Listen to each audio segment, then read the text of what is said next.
Так, енді басқалай сөйлесетін уақыт келді. Осы күнге дейін, ладно, әртүрлі пікірлерді көтердім ғой, көтермеді емес, я үндемедім.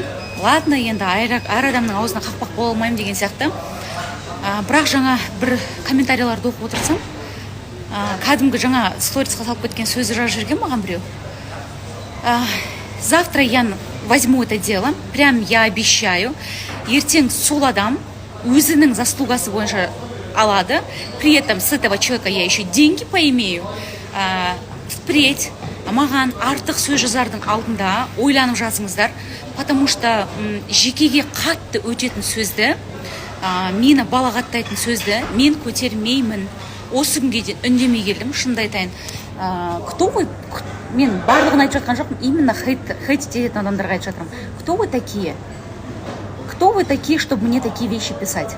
Заң алдында барлығымыздың құқығымыз. Үндемеген сайын деймді, енді ладно, не сөз жазсаңыздар жазыңыздар, бірақ жекеге өтіп жаңағындай мені оскорблять ететін сөзді жазуға никто не имеет права. Я не позволю.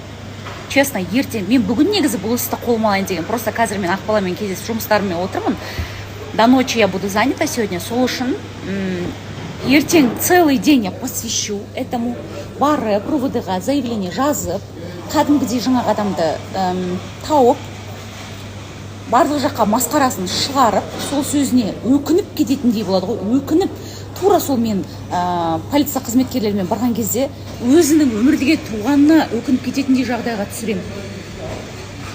Мен ойламаңыздар, үндемей жүргенге мен бір ойбай бұған бәрін айта беруге болады екен деп.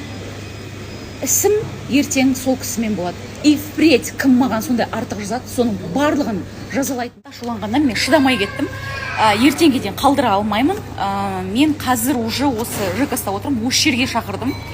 102-ге звондап едім, осындай жағдай болды деп едім. Все, қазір жібереміз деді. Заявлениені қазір жазсаңыз болады деді. Так что мен қазір міне бір 10-15 минутта келетін шығар. Заявлениені қазір жазамын, полностью барлығын көрсетемін. И үйінде диванда жатып, қарындарын тыртырғасып, маған аузына келген оттап жататын адамдардың барлығы қазір, дәл қазір өкініп кетесіздер. Сол үшін сөздеріңізді қайтарып алып үлгеріңіздер.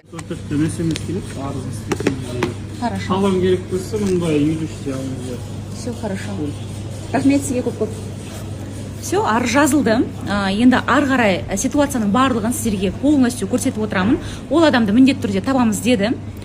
Сол енді қолыма полностью алдым. 5 минут міне. Ал сіздің алдағы өміріңіз, алдағы күніңіз қиын болады. Қалтаңыздан 600 мың теңгеңіз кетеді. Одан кейін сізді осы Instagram желісіне салып екіншіден масқаралаймын. Өзіңіздің сөзіңізді публично мені қалай оскорблять еттіңіз, публично извиняться етесіз.